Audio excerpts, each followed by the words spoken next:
Picture this: two of the most notorious outlaw motorcycle clubs in the world, 200 leather-clad, battle-hardened men, locked in a savage showdown that turned a sleepy Swiss town into a war zone. Guns were drawn, knives flashed, and electric cables became weapons in a clash that sent shockwaves across Switzerland. What sparked this brutal brawl between the Hells Angels and the Bandidos? And why, years later, is it still making headlines? Welcome to Complete Crime, the ultimate dive into the gritty, high-octane world of motorcycle club culture. I'm your host, The Ghost, and tonight we're peeling back the layers of one of the most explosive confrontations in outlaw biker history, the 2019 Switzerland Showdown. But that's only half the story. In the second part of this episode, we're shifting gears to a different kind of conflict tearing through the streets of America: ICE raids, deportations, and the relentless pursuit of sex offenders. So, grab a drink, drop a comment if you've ever repped a patch or been around MCs, and smash that like button. Let's roll into the chaos. Segment 1, the BLBN Brawl. In May 2019, the quaint Swiss town of BLBN, nestled between serene lakes and rolling hills, became the unlikely stage for a violent clash that could have been ripped straight from a Hollywood blockbuster. What started as a birthday celebration for members of the Bandidos motorcycle club spiraled into a full-blown street war that left the town reeling. The Hells Angels, a dominant force in Switzerland's outlaw biker scene, had long held sway in the region, backed by their local allies, the Bern Broncos. For decades, the Hells Angels have been a global symbol of power, loyalty, and fear, with chapters stretching from California to Zurich. Their red and white winged skull patch is a badge of authority, and they guard their territory with unrelenting ferocity. Enter the Bandidos, another heavyweight in the world of outlaw motorcycle clubs. Known for their gold and red patch featuring a cartoonish bandido, the Bandidos are no strangers to conflict. With roots in Texas and a growing presence across Europe, they've clashed with the Hells Angels before, from the brutal Great Nordic Biker War of the 1990s to smaller skirmishes across the globe. In 2019, the Bandidos made a bold move. They attempted to establish a new chapter in BLBN, right in the heart of Hells Angels territory. To outlaw clubs, territory is sacred. Planting a new chapter in a rival's backyard isn't just a logistical move, it's a declaration of war. The Hells Angels and their Bern Broncos allies got wind of the Bandidos' plans, and what followed was nothing short of organized chaos. On that fateful day, approximately 200 bikers, Hells Angels, Bandidos, and their respective supporters, descended on BL/BN. The streets erupted into a battlefield. Fists flew, knives slashed, and firearms were brandished in broad daylight. Witnesses described scenes of pure anarchy, men wielding industrial electric cables as whips, others swinging bats, and at least one loaded pistol fired in the melee. This wasn't a drunken bar fight or a spontaneous scuffle. This was a calculated statement, a bloody assertion of dominance that left injuries, arrests, and a town forever changed.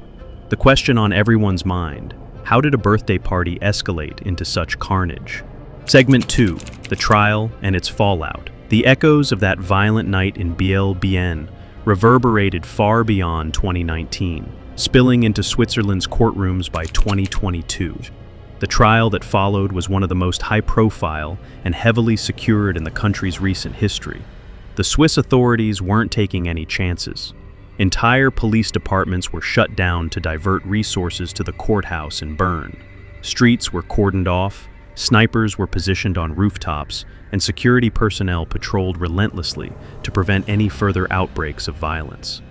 8 men, 2 Hells Angels and 6 Bandidos, stood trial for their roles in the brawl.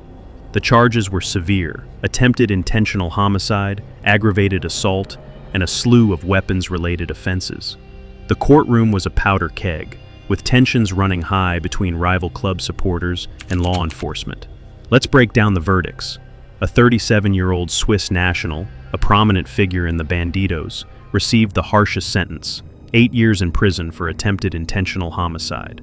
Prosecutors presented damning evidence that he struck a Hells Angels member in the head with a fully loaded pistol, then discharged the weapon, hitting another rival. The act was described as a chilling display of intent to kill. An Austrian Bandido was sentenced to 3.5 years behind bars and ordered deported from Switzerland. His weapon? An industrial electric cable, which he used to brutally strike a Hells Angels member, leaving the victim with serious injuries. 5 others received a mix of prison sentences, ranging from 1 to 4 years, while some walked away with conditional sentences, essentially probation, due to lesser roles in the violence.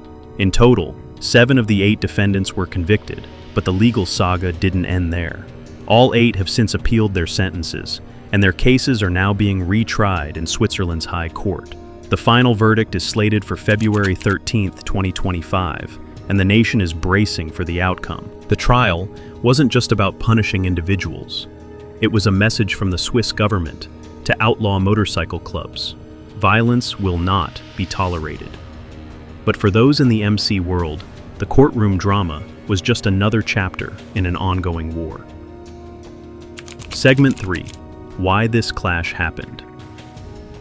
To understand the BLBN Brawl, you have to understand the unspoken rules of outlaw motorcycle club culture.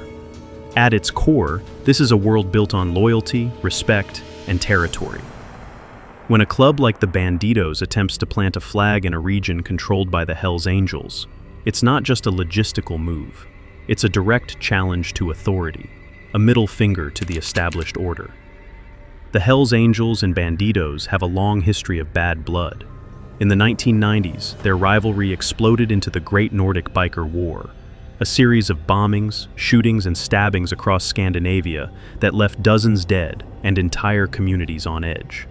While tensions have simmered down in the United States, where both clubs have reached uneasy truces in certain regions, Europe remains a volatile battleground. The BLBN clash was a continuation of this decades-long feud, fueled by the Bandidos' ambition to expand their European footprint. Here's the key. Outlaw clubs operate like sovereign nations. Each chapter is a stronghold, and any attempt to encroach on that territory is met with swift, often violent, resistance. The Hells Angels saw the Bandidos' move as a provocation, a test of their dominance in Switzerland. The response? A show of force that left no doubt about their willingness to defend their turf. This wasn't an isolated incident. Across Europe, the expansion of one club into another's territory has sparked similar conflicts. The Mongols, outlaws, and other MCs have all faced the same bloody rite of passage when trying to establish new chapters. In the outlaw world, respect is earned through strength, and weakness is punished without mercy. The cost of the BLBN Brawl was high. Blood was spilled, prison sentences were handed down, and Switzerland's reputation as a peaceful nation took a hit. But for the Hells Angels and Bandidos, it was just another day in the life of an outlaw. Segment 4. Personal reflection from the host. I've been around this life. I've worn colors, ridden with brothers, and done time behind bars. I've seen the code up close, and let me tell you, what happened in Switzerland is no surprise to anyone who's lived this life. When you open a new chapter in enemy territory, you're not just asking for trouble, you're begging for it. In the MC world, there's no such thing as a neutral move. Every decision, every patch, every ride carries weight. You roll into a rival's backyard, you better be ready for the heat. That's not just a rule, it's the law of the streets. The men who fought in BLBN knew the risks. They knew the consequences. And when the dust settled, they didn't cry about it. They stood tall, faced the courts, and took their sentences like men. To outsiders, this looks like madness, grown men fighting over patches and pride. But to those of us who've lived it, it's protocol. It's about loyalty, respect, and defending what's yours. You don't back down, and you don't apologize. That's the code. Segment 5, the war on American streets. Now, let's shift gears and talk about a different kind of conflict, one that's unfolding right now in the United States. While biker wars dominate headlines in Europe, America is grappling with its own battle. ICE raids targeting sex offenders, illegal immigrants, and repeat criminal offenders. The media loves to spin a narrative that these deportations are heartless, tearing families apart and targeting innocent people. But let's cut through the noise. ICE agents are out there doing the dirty work, rounding up pedophiles, child sex traffickers, and violent criminals who've been given chance after chance to walk free in sanctuary cities like Chicago, Los Angeles, and New York. Take this one case, a man from Thailand, previously convicted of computer-facilitated child sex crimes, was caught strolling the streets like he owned them. When ICE agents confronted him, he had the nerve to crack jokes, comparing himself to Dr. Phil. This isn't a one-off. These are the kinds of predators slipping through the cracks, exploiting loopholes, and laughing in the face of justice. I'm Latino. I've got Mexican brothers who'd ride or die for me. This isn't about race, it's about accountability. If you're committing crimes that destroy lives, especially against kids, you don't get a free pass because of where you're from. That's not how it works. Segment 6, Inside the Raids. To get a clearer picture, let's hear from the agents on the front lines. In exclusive footage, ICE officers have shared the reality of their work. One agent, confronting a repeat offender, laid it out plain. You've been charged with sex crimes involving children. You're saying that's not true? That's not what your record says. These aren't random sweeps targeting innocent people. These are calculated operations, aimed at individuals with documented histories of heinous crimes. Some of these offenders have been deported multiple times, only to sneak back into the country through porous borders or legal loopholes. The system is broken, and agents are left cleaning up the mess. I know what it's like to face the consequences of your actions.